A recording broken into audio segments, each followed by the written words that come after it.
Bharat Ratna doctor Bhimrao Ambedkar को कोटि कोटि नमन। ये कार्यक्रम डॉक्टर भीमराव अंबेडकर के जीवन पर आधारित है, जहां भारत की जनता के प्रति उनके योगदानों को पूरी सजगता से चित्रित और रेखांकित करने का प्रयास है। कार्यक्रम में दिखाई गई घटनाएं लब्ध प्रतिष्ठ पुस्तकों से ली गई हैं। इस कार्यक्रम के जरिए चैनल की ओर से एक विश्वसनीय, सजग और सकारात्मक प्रयास है कि डॉक्टर बाबा साहेब भीमराव अंबेडकर के जीवन की संघर्ष यात्रा एवं गौरव गाथा पूरे आदर के साथ घर घर पहुंचे और उनके योगदानों से सभी संपूर्णता में परिचित और आह्लादित हों।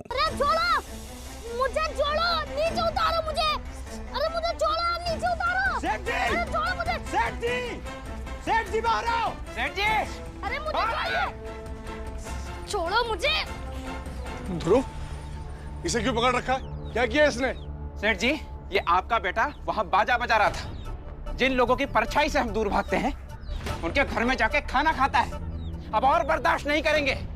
आप इसका शुद्धिकरण करवाइए, पूरे गांव के सामने करवाइए। नहीं तो हम सब मिलकर इसे समाज से बाहर कर देंगे। मैं शुद्धिकरण कराऊंगा? सवाल ही नहीं उठता है। कायदे से तो मेरे बाबा और आप सब गांव वालों को शुद्धिकरण होना चाहिए, जिनकी बुद्धि भ्रष्ट हो गई हो। वैसे तो कोई कभी हालचाल पूछने भी नहीं आता है, लेकिन जब बवाल करना होता है तो पूरा गांव इकट्ठा हो जाता है। हाँ तो सेठ जी, आज इस बात का फैसला हो ही जाए कि बुद्धि इन गांव वालों में और आप में कम है या फिर आपके इस बेटे ध्रुव में। मामले को तो पार लगाना ही पड़ेगा सेठ जी, या तो इस पार या फिर उस पार। हे परेश, मौके का फायदा मत उठा, चल निकल यहाँ से। जाओ? कहाँ जाऊं? मौके का फायदा उठाना तो मैंने आपसे ही सीखा है। देखिए सेठ जी, इस परेश के साथ आपका जो भी व्यक्तिगत मतभेद है, उससे हमें कोई लेना देना नहीं। ध्रुव का शुद्धिकरण होकर रहेगा। क्यों भाइयों? हाँ, होके रहेगा। और ये ऊंची जात का होके छोटी जात वालों के साथ रहा है, खाया पिया है इसने उनके साथ। इसके लिए इसका शुद्धिकरण भी बड़े पैमाने पर होगा। इसे गोबर से नहलाया जाएगा, घी से नहलाया जाएगा, फिर उसके बाद शहद से नहलाया जाएगा, फिर 101 कुओं का जल मंगाकर इसे नहलाएंगे और उसके बाद पूरे गांव को खिलाना पड़ेगा, भोज कराना पड़ेगा, भोज। अरे पंडित जी, पागल हो गए हो क्या? मालूम है सब में कितना खर्चा आएगा? खर्चा? अरे पंडित जी, क्या बात कही है आपने। खर्चा करवाओ इससे, पूरे गांव का सूद लिया है इसने। सेठ जी, जितना बड़ा पाप किया है, पश्चाताप भी उतना ही बड़ा होगा।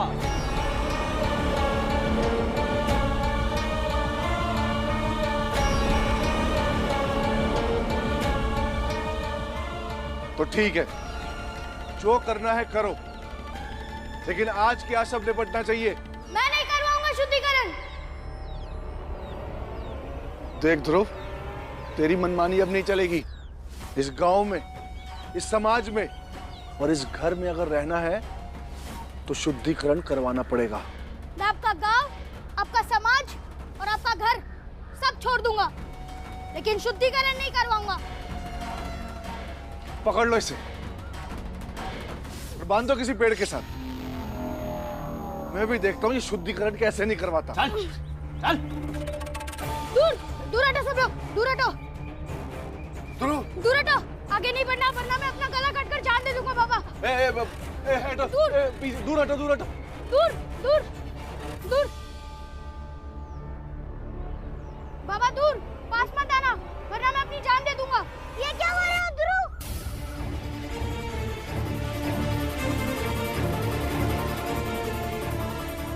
ये लोग शुद्धिकरण के नाम पर पता नहीं मुझे किन किन चीजों से नहलाएंगे, फिर बोलेंगे कि मैं अब पवित्र हो गया हूँ और मुझे तुम लोगों से मिलना जुलना नहीं है। लेकिन मैं तुमसे मिले बिना नहीं रह सकता हूँ भीम, और मैं बार बार तुम्हारे पास जाऊंगा तो ये लोग बार बार मुझे शुद्धिकरण के लिए बोलेंगे। दूर रहो, पास मत आना बाबा। ये सब कब तक चलेगा भीम? कहीं ना कहीं इनके इन अत्याचारों का अंत होना चाहिए भीम। तो आज ही क्यों नहीं? आगे नहीं बढ़ना बाबा, वरना मैं अपना हाथ काट कर जान दे दूंगा बाबा। ध्रुव ध्रुव ऐसा मत कर। मैं ऐसा ही करूंगा बाबा। सेठ जी कैसे भी करके अपने बेटे को रोकिए। देख ध्रुव, अगर आज तू इनके साथ चला गया ना तो तेरा मेरा संबंध खत्म। मर चुका है तू मेरे लिए। हाँ तो कर दीजिए मुझे बेदखल, मान लीजिए मुझे मरा हुआ। मेरी आई को तो आपने मार ही डाला है, अब मुझे भी जीते जी मार डालिए। और उम्मीद ही क्या है आपसे?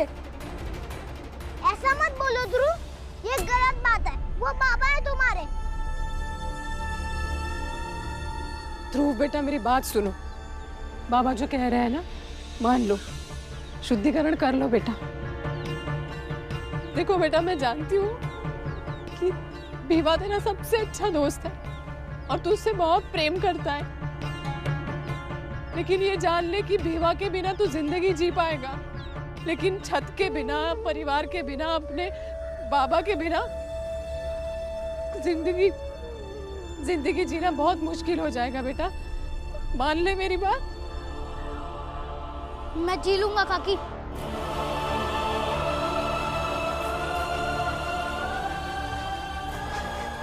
जैसे आज तक बिना के जी रहा था, वैसे आज से बिना बाबा के भी जी लूंगा।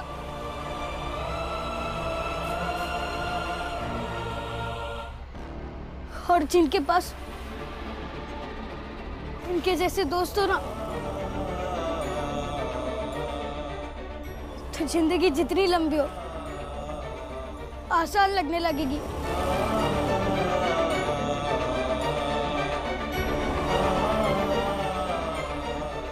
क्या हुआ सेठ जी, बस ऐसे सूखी धमकी देते रहेंगे कि कुछ करेंगे भी? आज बहुत अच्छा मौका है इस गांव के सामने साबित करने का कि आप इस समाज के नायक हैं। आज बेदखल कर दो इसे, और साथ ही इस गांव में भी ऐलान कर दो कि आज से आपका और इसका कोई संबंध नहीं है। ये आपके लिए मर चुका है। क्यों भाइयों, मैं कुछ गलत बोल रहा हूँ क्या? हाँ सही बोल रहे हो। बिल्कुल सही है। हाँ सेठ जी सही तो कह रहा है ये। कर दीजिए ना घोषणा। और वैसे भी ऐसा करने से इस गांव में एक मिसाल कायम होगी और आगे से कोई भी ऐसा करने की गलती नहीं करेगा। यही सही होगा इस गांव के लिए। क्यों भाइयों? हाँ कर दीजिए। हाँ हाँ सेठ जी, यही इस गांव के लिए सही होगा। तो ठीक है, मैं सबके सामने ये घोषणा करता हूं कि ध्रुव से मेरा कोई संबंध नहीं।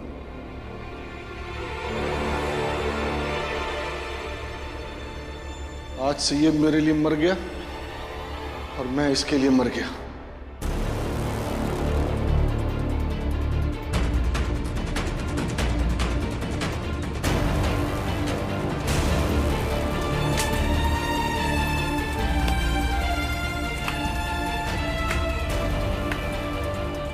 वाह,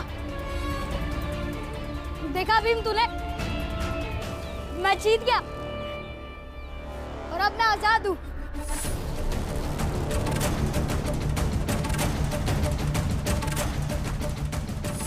मेरा कोई बाप नहीं है, मैं किसी का बेटा नहीं हूँ।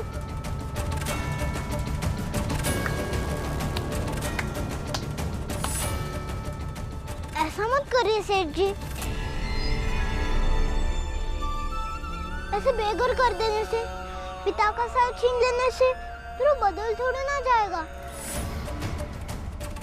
मैं समझाऊंगा फिर से ध्रुव को, वो शुद्धिकरण करने के लिए मान जाएगा। बस आप अपना गुस्सा थूक दीजिए। तू चुप रह वरना तुझ पे थूक दूंगा। भीम, क्यों बेमतलब तुम इन लोगों को समझा रहे हो? कोई फायदा नहीं है। अपने बेटे को शुद्ध करना चाहते हैं, लेकिन किसी और के बेटे पर ही थूकेंगे। शुद्धिकरण तो इनके दिमाग का होना चाहिए। तुम चुप रहो ध्रुव, मैं तुम्हारे बाबा को समझा रहा हूँ ना, वो गुस्से में। और गुस्से में कोई आदमी कुछ बोलता है उसे ही समझ में नहीं आता। काकी समझाइए ना भीम को, क्यों ऐसे लोगों के मुंह लग रहा है? सेठ जी, ध्रुव को माफ कर दीजिए, लेकिन ऐसे गुस्से में फैसला मत लीजिए। तो फिर समझा अपने दोस्त को कि शुद्धिकरण करवा ले। फिर मैं मान जाऊंगा तू इसका दोस्त है, बेदखल भी नहीं करूंगा इसे फिर। और अगर शुद्धिकरण नहीं हुआ तो केवल सेठ जी ही नहीं, पूरे गांव के लिए यह मान लिया जाएगा कि ध्रुव मर चुका है।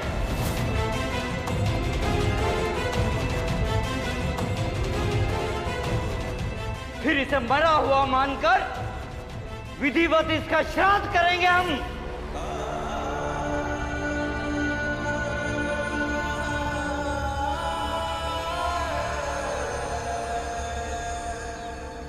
ताकि सेठ जी अपने पिता होने का धर्म तो निभा लें, बेटा भले ना निभाए। तो ठीक है, आप चाहे तो अपना धर्म निभा सकते हैं, लेकिन मैं शुद्धिकरण नहीं करवाऊंगा।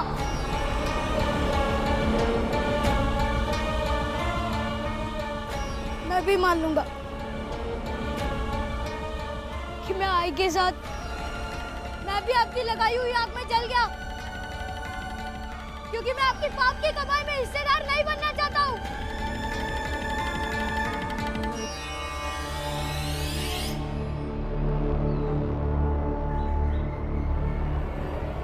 पंडित जी, अब इसका शुद्धिकरण नहीं होगा।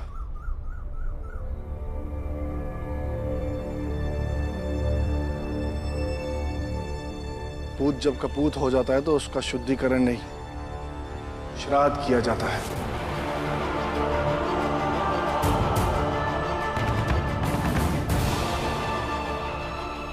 आप मंत्र पढ़ना शुरू कीजिए।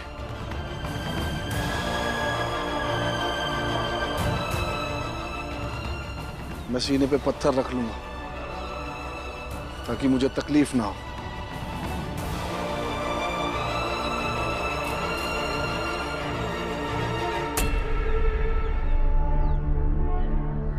मंत्र पढ़ना शुरू कीजिए पंडित जी।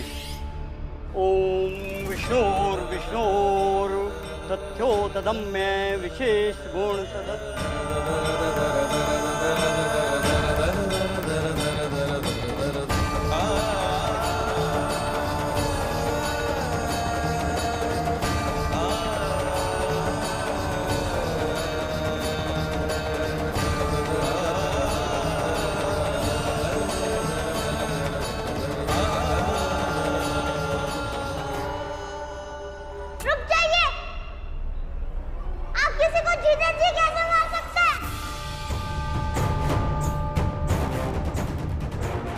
हमारे धर्म ने किसी को मारने की व्यवस्था दी है। कुपथ पर चलने वाले कुपात्र लोगों के लिए यही विधान है और वही हम कर रहे हैं। आपकी व्यवस्था किसी को जाति में बात कर और शुद्ध को शुद्ध कर देते हैं, उसके साथ छुआछूत का नाटक करते हैं, तो किसी को पानी से नहलाकर शुद्ध कर देते हैं और किसी को 4 मंत्र पढ़कर चीते ही मार डालते हैं और पता नहीं कैसे सोचते हैं कि जिंदा आदमी का श्राद्ध भी हो सकता है। किसी की पीड़ा नहीं हट सकते, लेकिन पीड़ा देने के लिए लाखों रस्में बना डाले हैं। ज्यादा ज्ञान मत दे भीमराव। तुझे क्या पता धर्म, मान्यताएं, संस्कार क्या होते हैं? अरे जिनकी पूरी जिंदगी अपवित्र हो, उनकी परछाई भी धर्म का विनाश कर डालती है। उसे तो सबसे दूर एक कोने में खड़ा रहना चाहिए। उसे क्या पता धर्म की ताकत कितनी है। धर्म चाहे तो किसी की भी जिंदगी स्वर्ग बना दे और चाहे तो नर्क से भी बदतर कर दे। इसलिए धर्म के विरुद्ध नहीं होना चाहिए। हाँ, वो तो देख ही रहा हूँ कि धर्म लोगों की जिंदगी नर्क से भी बुरी कर देता है, और आप जैसे लोग लोगों की जिंदगी नर्क से भी बुरी कर देते हैं, तब जाके शायद आप लोगों को स्वर्ग का सुख मिलता होगा। चुप कर भीमराव, नहीं तो जुबान खींच लूंगा। हाँ, और जब कोई सच बोलता है तो उसकी जबान खींच लेंगे। मैं जानता हूँ कि आप जैसे लोग ही सच का गला घोटकर अपने धर्म को और निष्ठुर बना देते हैं, उसे पाखंडों से भरकर अपनी झूठी पवित्रता का ढोंग करते हैं। बीबा, इन लोगों से बहस मत कर, घर चले यहाँ से। नहीं आई, बोलने दीजिए। लगता है शायद आज तक इनके सामने किसी ने सच नहीं कहा, इसलिए इन्हें लगता है कि ये जो कहेंगे वो ही सच है। हाँ तो सुन लीजिए, जो पता नहीं है कि धर्म क्या होता है, मान्यताएं कैसे बनती हैं और संस्कार कैसे होने चाहिए,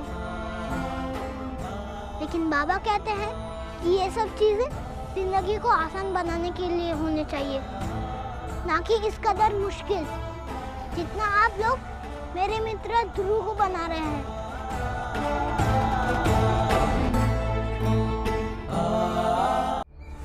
यही है, यही सबकी बीज है। जब तक ये राम जी सकपाल का परिवार हमारे गांव में नहीं था, सब कुछ सही चल रहा था। ये लोग जब से यहाँ रहने आए हैं, अधर्म शुरू हो गया। अधर्म सबसे पहले इसके बाप ने हमारे मान्यताओं के खिलाफ बोलना शुरू किया, उसके बाद इसने शुरू किया।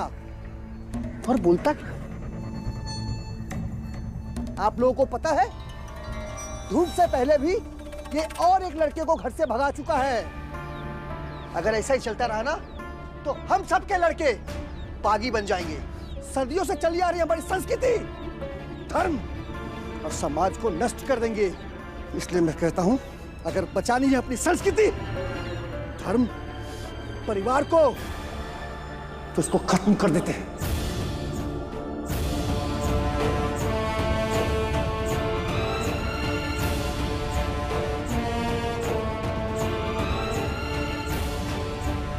ना रहेगा बांस, 9 बजे की बांसुरी। क्या कहते हैं आप लोग? इसे खत्म कर देते हैं। मेरे बच्चों को कुछ मत करना, मैं इन्हें लेके चली जाती हूँ। मेरे बच्चों को हाथ मत लगाना। कोई वहां से नहीं हिलेगा।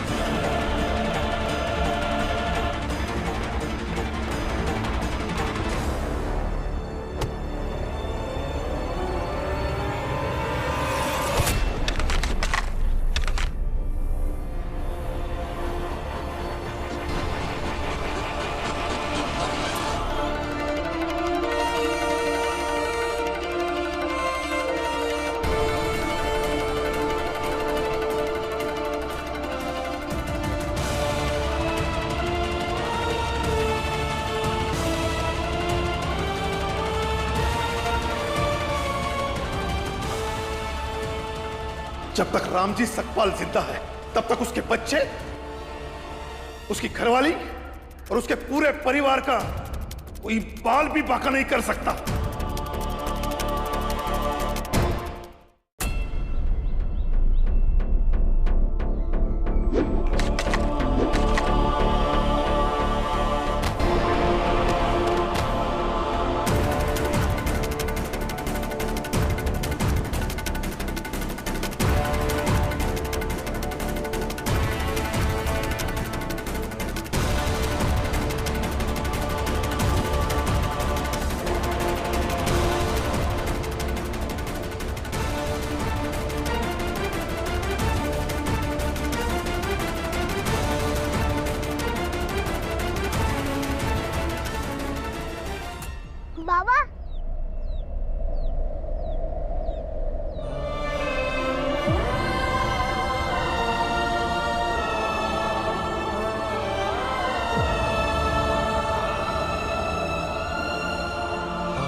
आओ, जिसे अपने ताकत पर गुरूर है,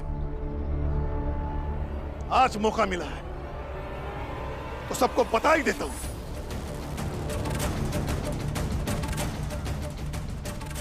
आप सब में कितनी ताकत है और मुझ में कितनी ताकत है।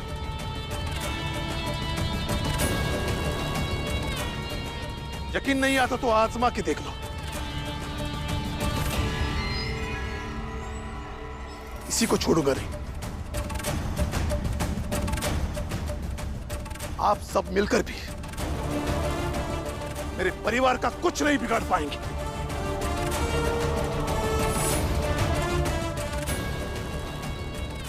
ये जुबान है रामजी सकपाल की,